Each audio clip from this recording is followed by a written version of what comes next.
Okay, we're here at Sheriff Cocchi's picnic still, and I get the opportunity of meeting our new police superintendent. I shouldn't say new police superintendent, but you're new to me. Haven't had the chance of talking to us yet. Larry Akers, thanks very much for coming by. Appreciate it. Thanks for having me. I appreciate that. Months ago, I thought, well, geez, we really need to talk to this guy on Focus Springfield, but both Steve and I agreed we think he ought to get his feet wet a little bit in your new position. And congratulations on being our new superintendent of police. Thank you. I know that you've had this very long career in Springfield as a police officer, so the challenges, the problems, everything that you have to face is not new to you. But in your position now as our superintendent of police, are you finding that there are maybe things you weren't aware of, the challenges that you look at differently because you're in this leadership position that is still relatively new? Have there been any surprises as superintendent?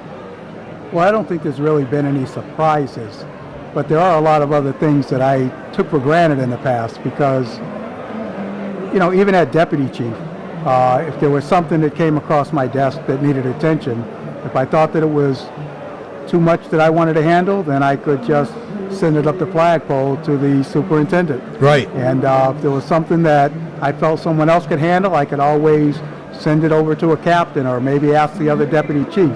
But now it's on me. I can't send it up to anyone. That's right. I have to deal with whatever comes across my desk, and I take that challenge. I take it on. Okay. I live here in Springfield. I live in Maple Lake Six Corners, have since 1990. Before then, I lived in Indian Orchard. I've taken a lot of flack over the years from colleagues who say, how can you live in Springfield? It's a dangerous community. And I'll say, I don't think it's a dangerous community. It's a community like any other urban area that's got challenges, that's got problems. But honestly, I don't think of Springfield as dangerous. Do you think of Springfield as dangerous? I really do not think that the city as a whole is dangerous. As you said, just like any other urban city, we have our city ills, and those are things that we have to work out. But I think most of the time when you're you're listening to the media, a lot of people, they have the fear of the crime that's really not there. They're only going by what they hear. Most of those people have never even been victims of crime. But when they hear Springfield, that's what they're used to hearing. They're going by the what's out there, what they're reading about, what they're watching on TV. But no, I think that if you live a good, healthy life, Springfield is a very good place to live. A lot of times in the past, I've heard people in your position talk about that a lot of the crime that you hear about in the press is, there's a phrase that was used, knucklehead on knucklehead crime. In other words, it's bad actors who are interacting with another bad actor about something. Is that fair to say? I mean, is it fair to say, well, yes, it's a gang issue, or it's one guy versus another guy kind of issue that creates the kind of crimes that then you read about in the newspaper? Well, one thing that I try not to do is to put a label on anyone, especially when there's victims involved in a situation. I don't want to say that they're that they're members of a gang or anything else. But usually, as I was saying, that when you look at things like this, there's usually people that know each other or run along the same lines, and there's something that maybe they had going on with each other prior to it happening. Very seldom, and I'm not saying it never happens, but very seldom do you see just innocent bystanders get caught up. Now, it does happen, as it just happened to one of our officers. Right.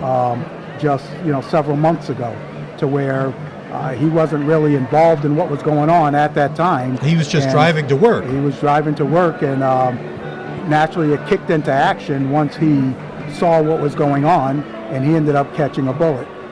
So it does happen, but very seldom. Usually when you're involved in that, something like that, you know the person that you're involved with, or you have some type of an affiliation one way or another. But I'm going to fall short on saying that they're knuckleheads or gang members. I'll just say that they're people usually involved in the same thing.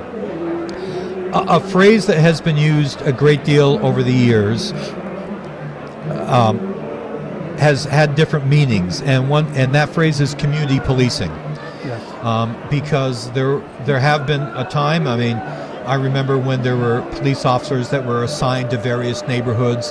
They interacted with the neighborhood councils, attended meetings, and the idea was to reestablish the precedent of having the cop on the beat, the guy that you see all the time, or the guys that you see all the time. And I know that community policing has changed over the years. What's your feeling about that phrase and what it means right now? Well, I'm big on community. Okay, when I first came in and I took this position, that's what I said. I'm going to be big into community engagement and community policing. That's fine because we actually still have that, but at a scaled down version.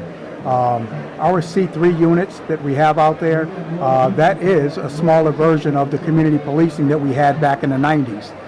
Naturally, we don't have the resources that we used to have, so it's hard to really put as many people in those positions to go out there and do it. But our C3 officers, they go to the community meetings, they go to the beat management meetings, they're out there with the community, and we're doing it. Even tomorrow,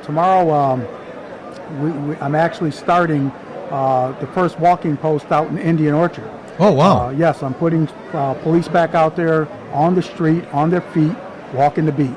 They're going to be out there.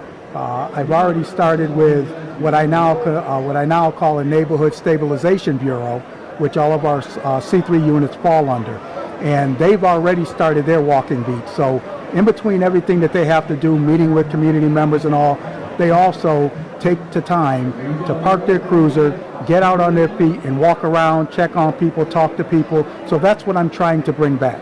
Now, I doubt very much I'll ever be able to bring it back to the point to where it was in the 90s, because at one time we were able to hire 100 people at one time to help us with that.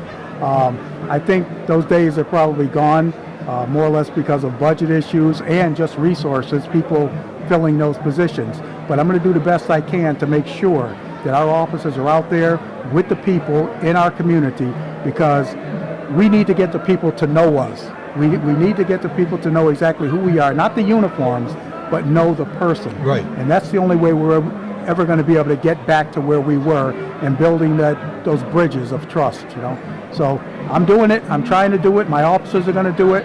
So even though we don't call it community policing anymore, it's a scaled down form of community policing, what we're doing. Well, let me ask you one last question. This time, we'd love to have you on for a half hour on Focus Springfield, because there's a lot that we can talk about. How are we doing with staffing? Are you looking for people who want to be police officers? Absolutely. We're always looking for people that want to be police officers. Naturally, in today's climate, we don't have the people that we used to signing up for the job for a variety of reasons. But we're right now doing background checks for people who just took the PASS exam. We're looking to put in an academy anywhere from 50 to 60 people, and we're just at the beginning of stages of it. We're going to be starting an academy right around November 10th to November 18th, somewhere around that time, and we're always looking for good people. A lot of people talk about some of the problems that they see in the police departments and all, but my thing is, you can't change that unless you do it from the inside out. So if I can get the people in and get good people who know how to treat people with respect and have integrity for this job, I'm open arms. Come on, join my force. And I think that once you get in and you learn what policing is really about, you won't go wrong. Superintendent, thanks so much for speaking with us. We really appreciate it. Thank you very much. I appreciate your time. Thank you.